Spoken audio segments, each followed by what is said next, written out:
You are sitting in a hospital waiting room. The chair is hard plastic. The coffee in your hand has gone cold 2 hours ago, and a doctor half your age is walking toward you with a face you already recognize because you have made that face yourself decades ago in rooms just like this one. Your son is 45 years old. He just had a heart attack that nearly killed him, and somewhere underneath the shock, a colder thought is forming, one you cannot unthink once it arrives. You had high cholesterol at his age too. You just called it a little high. You took a pill for it and went on with your life. Nobody ever told you that what runs quietly in your blood could run violently, decades early, through the blood of your own child. I am Dr. David Thompson, a cellular longevity specialist and functional gerontologist. And before I say one more word, I need to be completely clear with you. Nothing in this video is a diagnosis, and nothing I say replaces a conversation with your own physician and, where appropriate, a certified genetic counselor.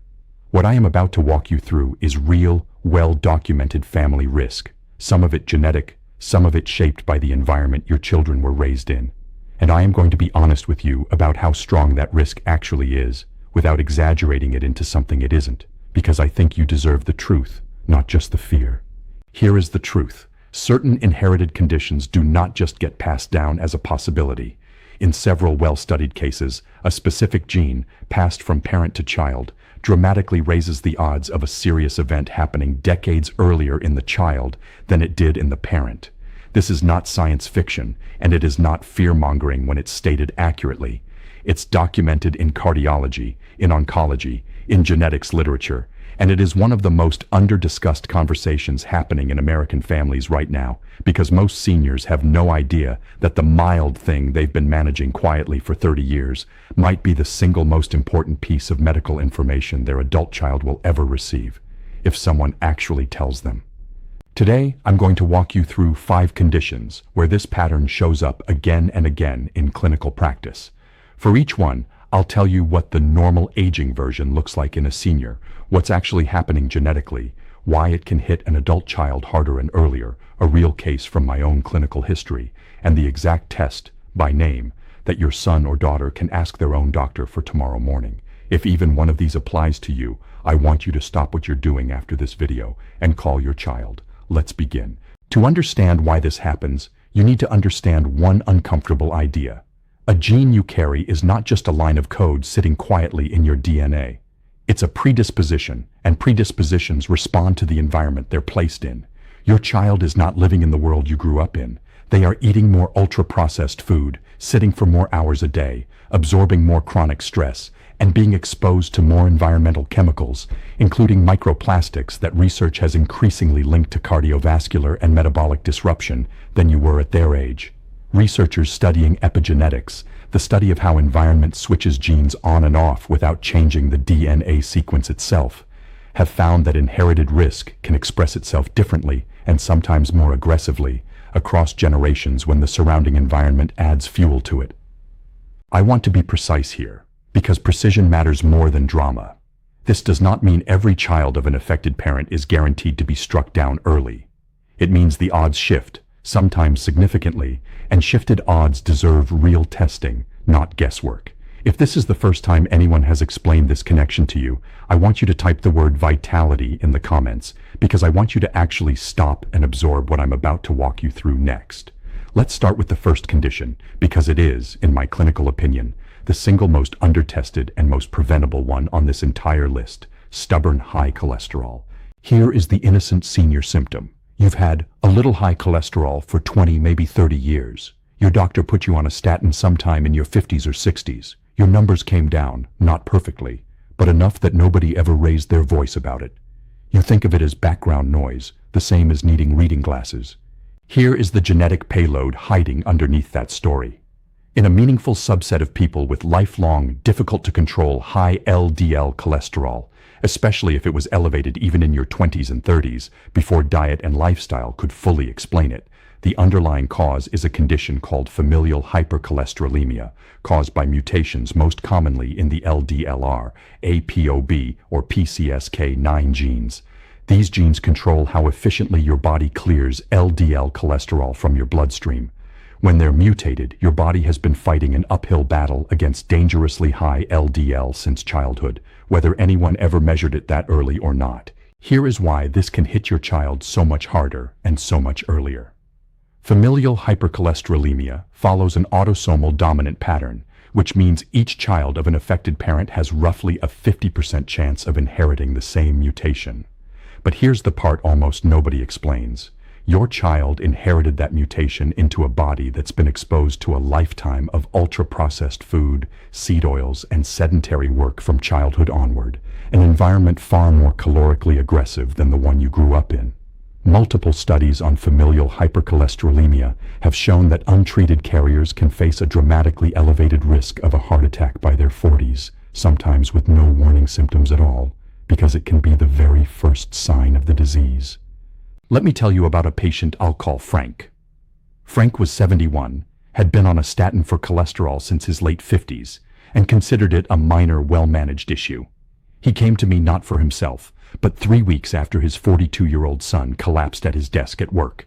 His son survived, barely, after emergency intervention for what cardiologists call a widowmaker heart attack, a complete blockage of the artery that supplies the largest portion of the heart muscle.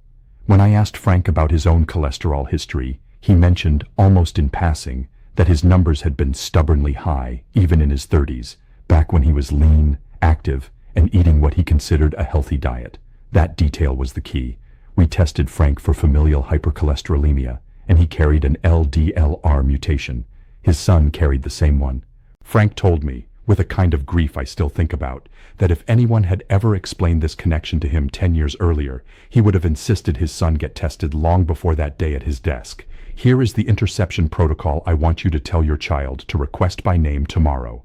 Ask for a fasting lipid panel including LDL cholesterol, and if your own LDL has ever been persistently elevated despite a reasonable diet, ask your child's physician specifically about genetic testing for familial hypercholesterolemia, which typically involves a blood sample analyzed for mutations in the LDLR, ApoB, and PCSK9 genes.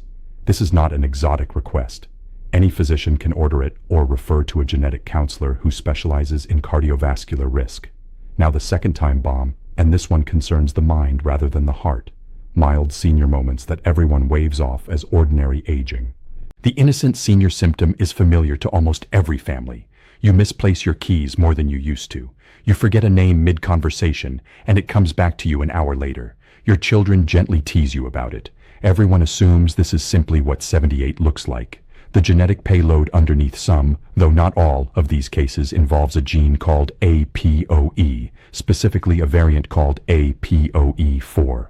Carrying one copy of ApoE4 measurably increases your lifetime risk of Alzheimer's disease compared to the general population, and carrying 2 copies raises that risk substantially further, according to decades of published research. ApoE4 affects how efficiently your brain clears a protein called beta amyloid, which, when it isn't cleared efficiently, can accumulate over years and contribute to the plaques associated with Alzheimer's disease. Here is why this can strike your child earlier and harder. Research into early onset Alzheimer's has found that ApoE4 carriers who are also exposed to chronic stress, poor sleep, cardiovascular risk factors, and metabolic dysfunction, all of which are more common in adults today than in previous generations, appear to experience earlier cognitive decline than carriers did in earlier eras. I want to be honest with you. ApoE4 is a risk factor, not a guarantee. Plenty of carriers never develop the disease, and plenty of people without it still do. But knowing your status changes everything about prevention, because early, aggressive management of cardiovascular health, sleep, and metabolic function has been shown in research to meaningfully affect outcomes for at-risk carriers. I treated a woman I'll call Margaret, 79, whose family described her as having her senior moments for nearly a decade before anyone took it seriously enough to test her. When she was finally diagnosed with mild cognitive impairment, we ran a genetic panel and found she carried 2 copies of ApoE4. Her 56-year-old daughter, watching her mother's decline, quietly worried, but never mentioned it to her own doctor. 2 years later, her daughter began experiencing word-finding difficulty far more aggressive than anything her mother had shown at that age, and was eventually diagnosed with early-onset cognitive decline in her late 50s, roughly 2 decades earlier than her mother's symptoms had first appeared. Margaret told me she wished, more than almost anything else in her life, that she had gotten tested the moment her own memory started slipping, so her daughter could have started protective measures decades before her own symptoms began. Here is the interception protocol. Tell your child to ask their physician specifically about APOE genotyping, available through a simple blood test or cheek swab, particularly if a parent or grandparent developed any cognitive decline, mild or severe, before age 80. This is not a test that diagnoses Alzheimer's. It's a test that identifies elevated risk early enough to act on it. Now the third time bomb, one that hides in plain sight during one of the most common procedures in senior medicine, harmless intestinal polyps. The innocent senior symptom is almost aggressively unremarkable. You had a colonoscopy. The doctor found and removed a few polyps, told you that's completely normal at your age, and scheduled you for a follow-up in 5 years. Maybe you've also dealt with years of vague digestive issues you've simply called IBS. The genetic payload underneath a subset of these cases is Lynch syndrome, caused by mutations in genes responsible for repairing errors in your DNA, most commonly MLH1, MSH2, MSH6, PMS2, or EPCAM. These genes function like a spell checker for your cells every time they divide. When they're mutated, errors accumulate faster than they should, dramatically raising lifetime risk of colorectal cancer, and to a lesser extent uterine, stomach, and several other cancers. Here is why this can strike your child earlier and more aggressively. Lynch syndrome is associated with cancers that develop through an accelerated pathway, and research has consistently shown that carriers can develop aggressive colorectal cancer significantly earlier than the general population, sometimes in their 30s or 40s, often before standard screening guidelines would have caught it, because standard guidelines are built around average risk, not inherited risk. I treated a man I'll call Robert, 74, who'd had polyps removed during 3 separate routine colonoscopies over 15 years, always described to him as nothing to worry about. His 38-year-old daughter began experiencing vague abdominal symptoms that her own doctor initially attributed to stress.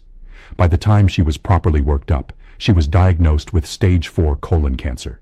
Genetic testing afterward revealed she carried a Lynch syndrome mutation in the MSH2 gene, the same mutation, once we tested him, that Robert carried and had never known about, despite 3 decades of polyps that, in hindsight, were the visible fingerprint of exactly this condition. Here is the interception protocol.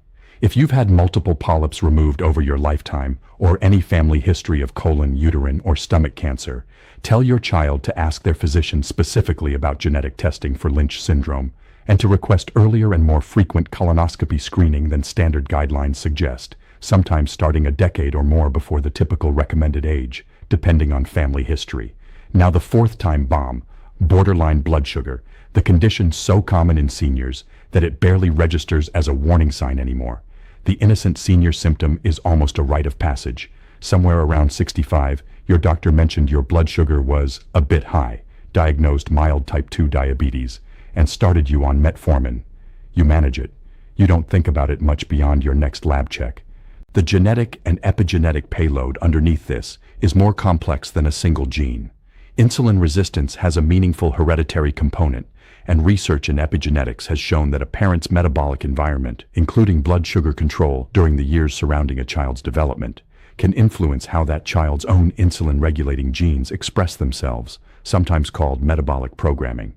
Combine an inherited predisposition toward insulin resistance with a modern diet high in refined carbohydrates and ultra-processed food, and researchers have observed that some adult children develop measurable insulin resistance decades earlier than their parents did.